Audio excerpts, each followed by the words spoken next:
Zimbabwe's ruling ZANU-PF party has sacked longtime President Robert Mugabe from the party. The party, led by ousted Vice President, has also urged Mugabe to step down as president. But Mugabe defied these calls and even held a cabinet meeting on Tuesday. So who are the key players in Zimbabwe's political turmoil, and how have their actions led to this development? It's hard to say whether the recent political upheaval is the ancient grudge between 93-year-old Robert Mugabe and his obedient aide of 40 years, Emmerson Mnangagwa, or if it's the consequences of an unbalanced relationship between government and military. After being sacked as vice president and dismissed from the parliament this week, Mnangagwa decided to snap back, and quickly. He called in a favor from his close ally in the army, Defense Force Commander General Constantino Chiwenga, and put the president in house arrest on Wednesday. Another key figure at the center of the storm is the president's second wife, Grace Mugabe, who depends solely on her husband's support in her political ambitions. Grace is not very respected among Zimbabweans, but she has shown great confidence in getting elected as vice president as soon as her husband survived the little bump. Mugabe himself is also running for the 2018 elections, despite being under house arrest. Looking back on his rule of almost 4 decades, Mugabe seems to have a way of getting out of political turmoil. In the 2008 elections, Mugabe's ZANU-PF party lost its parliamentary majority. He was defeated by opposition leader Morgan Tsvangirai in the presidential vote. Mugabe was forced to form a power-sharing government and named his rival as prime minister. But Tsvangirai never managed to dent ZANU's dominance. In 2013, Mugabe's party abolished Prime Minister's post and passed a new constitution.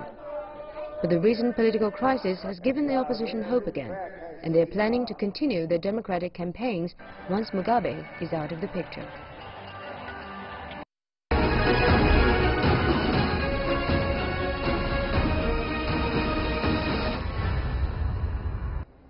A lot of is going on. For more on Zimbabwe's political crisis, we are joined in our Beijing studio, Wenping, professor and director with the African Studies at Chinese Academy of Social Sciences. Welcome, ma'am. In Nairobi, we have Mwenda Mbijiwe, who is a security consultant and CEO of ION Security. In Washington, D.C., the U.S., we have Pham, director of the Africa Center with the Atlantic Council. I want to welcome to the three of you. First of all, Mr. Mbijiwe, you are in Africa. Probably you have better knowledge than all of us in the rest of the world exactly what is going on now.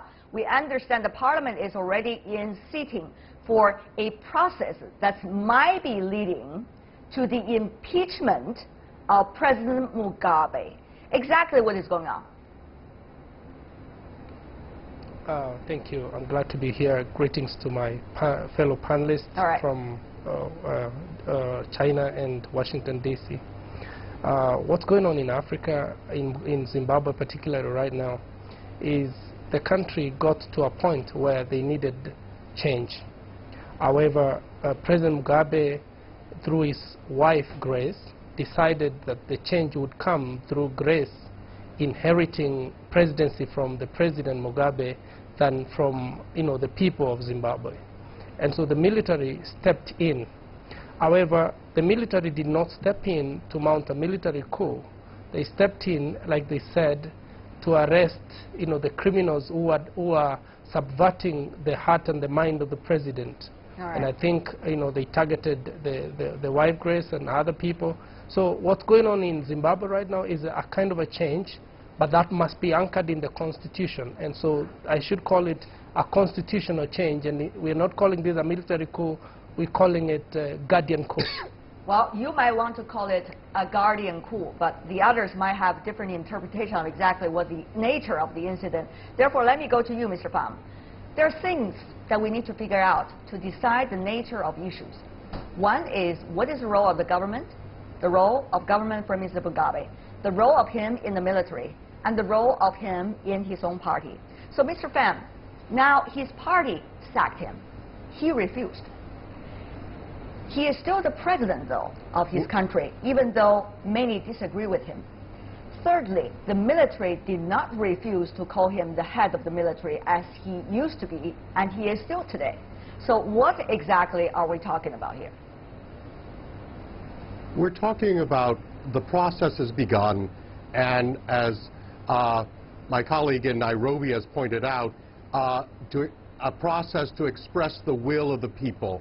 And it's quite evident, given the fact that the ZANU-PF party controls a supermajority in Parliament, and it's unlikely that the opposition will disagree with their motion to impeach the president. It is only a matter of time before the constitutional process plays itself out and Robert Mugabe is removed. What do I do? Like he is no longer head of the party. He is no longer head of the party, and he will, in a matter of days, unless he chooses to leave with what remains of his dignity voluntarily, he will be removed using constitutional means by act of Parliament. Well, you might say so, but as we all know, the situation on the ground is not as easily interpreted as you would see on paper. That's why it's complicated, right? That's why we're talking about it. And that's why it's not like textbook issue. And Ms. He, let me ask you about this. The Vice President, now on self-exile in South Africa, is reported by the Washington Post of so-called breaking away from the military. Then Mr. Mugabe continued with his work as the president, also holding cabinet meetings. He also went to university celebrations to award the students, and that is allowed by the military. We are not talking about black and white here. It's nothing easy. What do you think is really happening right now? It's very confusing. Yeah, so far, just like a drama, there's all those turmoil and the political crisis in Zimbabwe, because all of a sudden we heard a lot of different stories, explanation, like this self-exile vice president now even had a breakaway with the military. That was a big shocking news to me, because it seems to be that he and with the military are bounded together. They have a joint hand to make these things happening. Like, but on the other hand, the media have been wrong in many of the cases reporting on this story over the past few days. Right, but the military has enjoyed a very good reputation before for all those history. And from all the beginning when they sacked like house arrest Mugabe, and they also make very clear those documents, those statements. I read one by one all those statements. I think this is very clever statements, because they're calling for different those legislative things and different like media calling for tell them what they should to do.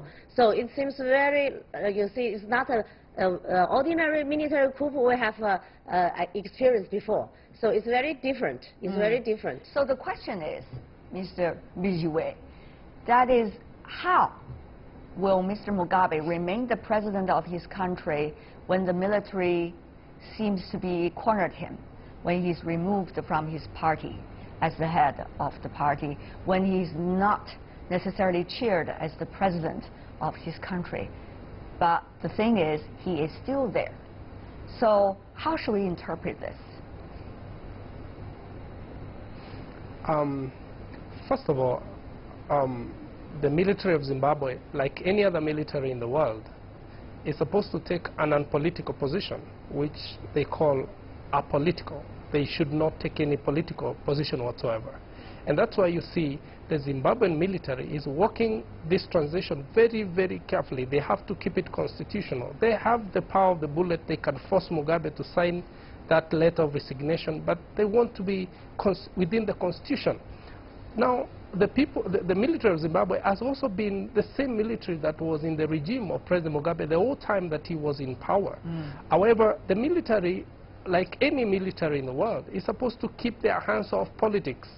And the military only comes in, and a few countries in Africa have seen that kind of intervention, where, for example, in Egypt, we saw the military, intervene in a very constitutional way after their presidents, were violating the constitution. So the military of Zimbabwe is within the context of change. However, they have to take this back to the people of Zimbabwe through the ZANU-PF party and through other instruments of government like the legislature, which is happening right now, so that there is change that is constitutionally anchored. But we are talking about a long time to come, Mr. Pham, because if you start a parliament sitting, which is going on right now, only beginning on Tuesday, you have first round to accept the motion of the possible impeachment. Then you establish a committee to investigate about the so-called wrongdoings of the current president, Mr. Mugabe. Then after that report is done, you file it back to the parliament, and the parliament has to agree with the majority share of the voters there, eventually to sack the president. That is called the impeachment. In the United States, that takes a long time. We remember that over the past few decades. So this could also be a pretty long process, Mr. Pham. No, actually, it does not have to be that long. Why I think not? we're talking about a matter, because if you look at the Zimbabwean constitution, if you look at the actual facts on the ground, I think Parliament will move fairly quickly. Look at how quickly they moved. You know, just a few days ago, people were saying that the party would not meet until December. They met over the weekend and sacked the president as leader of the party. I think the Parliament will move within a matter of days. You saw over the weekend demonstrations where citizens of all backgrounds, supporters of ZANU-PF, supporters of the opposition, marched together with the military. So there is an expression of the will. I agree with my colleague in Nairobi. The military is acting very deliberately, very carefully within the bounds of constitutional legality. It's allowing the process to play itself out, but it's not a process that is interminable. And as for Mugabe trying to remain president, there is elections coming up in 2018 anyway, and now that he has been removed from the party, he has no platform from which to run for president. I can't imagine a scenario where he would be able to gather signatures of enough people around the country to present his name for the ballot. So it's you know, the end is in sight. All right. If Mr. Pham are exactly right, if he would step down, if the process is quick, if the election is being held next year, there's still months to go. Ms. He, that's why I want to ask you about this. There's a power vacuum right now. Okay, you say the military is not intervening into politics, then they're not deciding on the political matters. The president now certainly has become somebody that is not relevant that much anymore. The vice president is on self-exile, and the parliament is so much busy with the impeachment. Who is in power? What is going on with the rest of the days and the months to go, Ms. He? Well, yeah, theoretically speaking, Robert Mugabe now is still the president of the Zimbabwe, even though he has been removed from this party leader, from his own party, but in name, he's still the chief commander even of the army.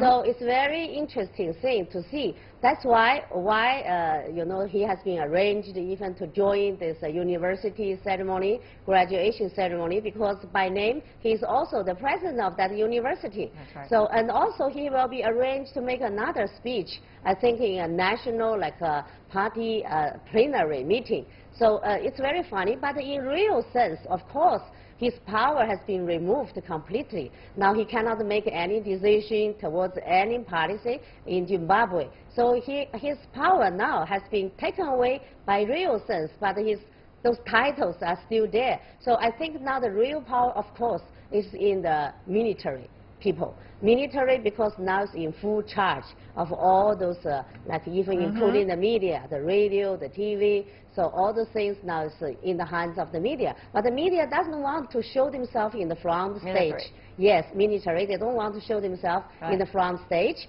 So they need someone coming out to represent them. Just to make things more complicated, you also have other players in the region, in Africa continent, for example, coming in as the interventionist, or trying to negotiate, bring parties together. But at the same time, they are absolutely against any ways of military coup.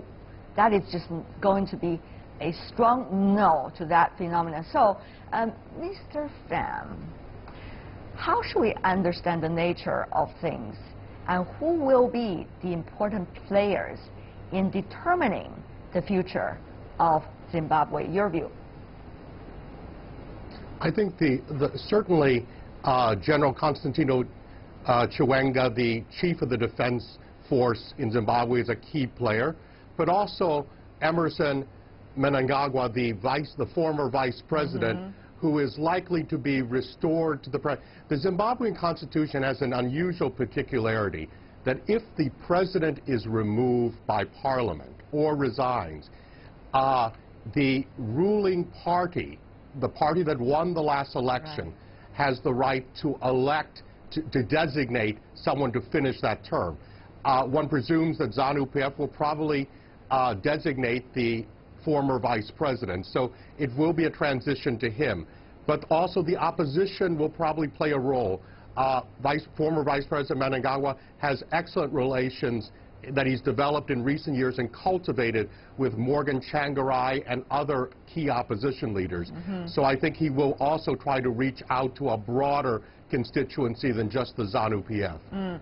But Mr. Mbijiwe, we just heard the news, as I said at the very beginning of this show, reporting from the media suggesting the vice president is breaking with the military. It used to be said that the vice president is having very close relationship with the military and was even considered as one of big power deciding how the military would act. And now we heard this news. Of course, we don't know whether this news could be 100% correct, but it does suggest more complexity for days and weeks to come. Actually, I'm sure a lot of political leaders all over the world really admire and covet the influence that the vice president has over the military. It's very, very few political leaders in the world that can command that kind of respect and support from the military like the vice president commanded. And I think in the infrastructure of President Mugabe's government before, he must have tasked his vice president to be directly under the military, and him being a revolutionary, he must have had the military completely in his grip. He must have had their loyalty. He must have taken care of their social needs. And so for the military to come up, you know, after he's deposed and to say, no, we are going to demand that, you know, criminals around the president leave. Not very many political leaders get that kind of support from the military, and I can assure you, if that man, for any chance, becomes the president of Zimbabwe, we're going to see great change, especially the way he handles matters, national security, matters politics, because he has the entire support of the military. Things are changing very fast, almost every day, the situation. We'll see what's going to happen. Before we go, I want to have a sentence or two, only a sentence to two, from every one of you. What are the factors most important for us to watch about what's going on in Zimbabwe? Mr. Mbijiwe, you want to go first? A sentence or two. Thank you, sir.